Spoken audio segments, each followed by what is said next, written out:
किती? 4 कोटी. म्हणजे अंगात घालतो तो कोट नाही बरं, 4 कोटी.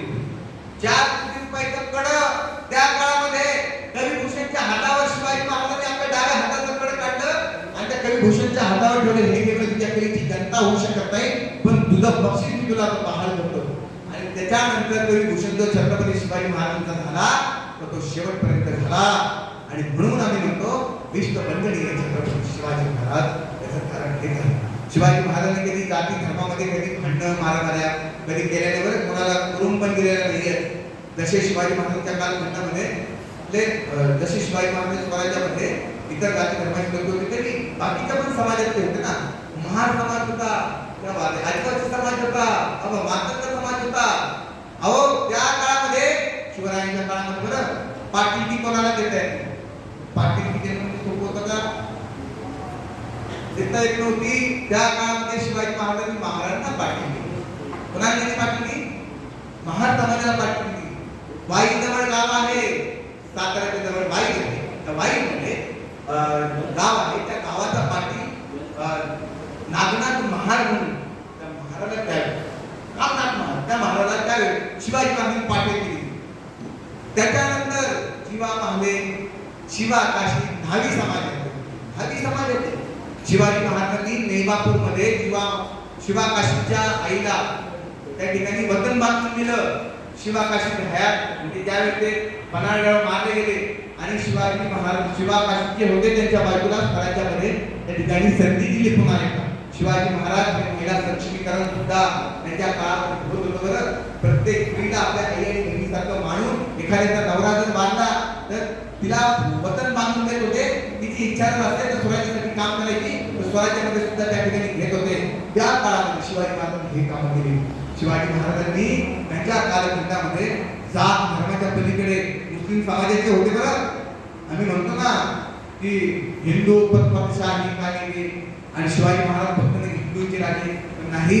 इतिहासाचे पाने उतरले आम्ही. इतिहासाच्या पानावर आम्हाला पाहायला मिळतं की मदारी मेहतर त्यांचा सेवक होता, दौलत खान अरमानाचा प्रमुख होता, सिद्धी हिला नावाचा मुसलमान नेत्रीच्या किल्लीत मारला गेला. छत्रपती शिवाजी महाराज मुसलमानच्या विरोधात असते, मदारी मेहतर त्यांचा सेवक होता.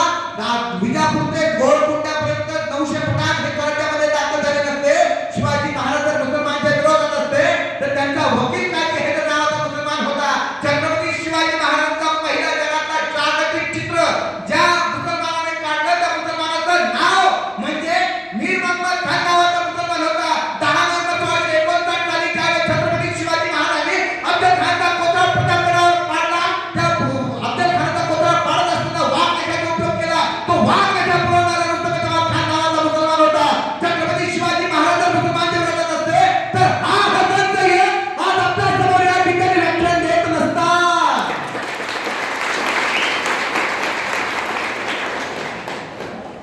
जाती आणि धर्माच्या पलीकडे जाऊन आम्हाला समाज या ठिकाणी समजून घेतलं पाहिजे. आम्ही वाटून घेतले. तुम्ही लक्षात घ्या, शिवाजी महाराज कुणाची गुरु माहिती? महात्मा ज्योतिबा. महात्मा ज्योतिबा फुले कोणाला गुरु मानायचे? शिवाजी महाराजांना मानायचे. आणि बाबासाहेब आंबेडकर कोणाला गुरु मानायचे?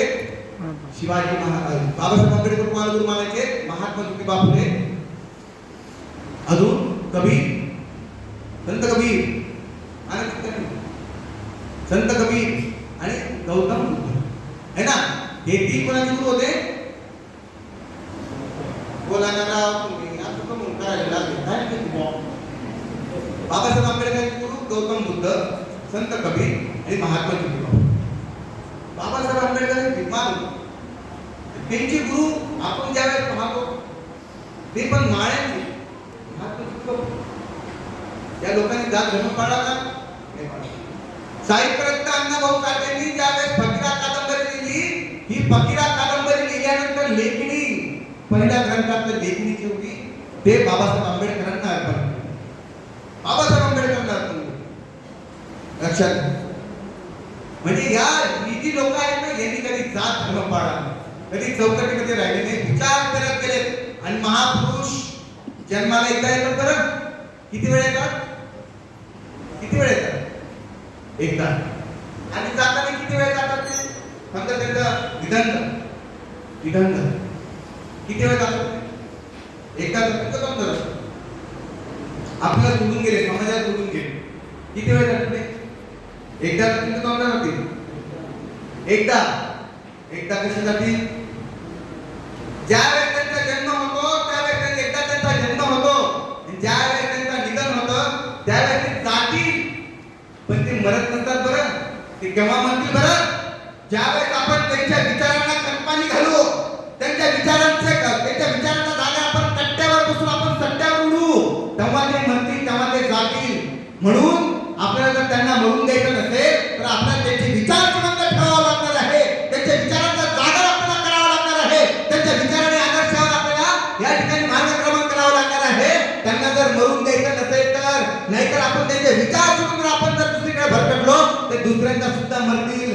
म्हणून महापुरुष जन्माला एकदा येतात आणि मरताना दोनदा मरतात. लक्षात घ्या, त्यांना मरून द्यायचं नाही. आजही लोक जिवंत आहेत, तुमच्या आणि माझ्या मनामध्ये जिवंत आहे.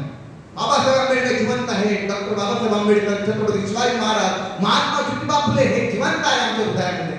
जोपर्यंत आपण त्यांचे विचार जिवंत ठेवू आणि जोपर्यंत ज्या दिवशी आपण त्यांचे विचार विसरून जाऊ त्या दिवशी त्यांचं खऱ्या अर्थाने अंतसंस्कार होईल.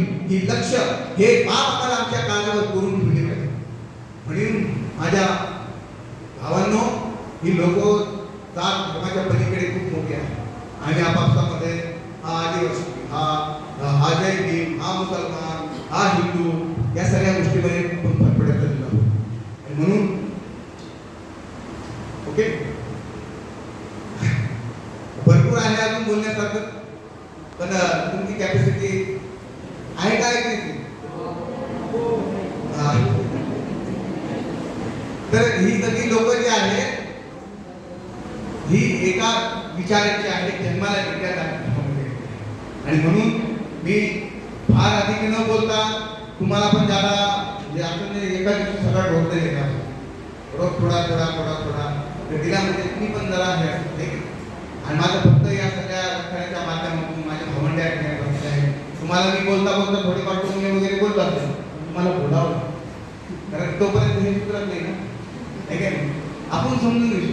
पण मुली कशा असतात? हळव्या असतात, आहे का नाही? आहे ना, आहे का नाही? हळव्या. आणि म्हणून त्या हळव्या मनावर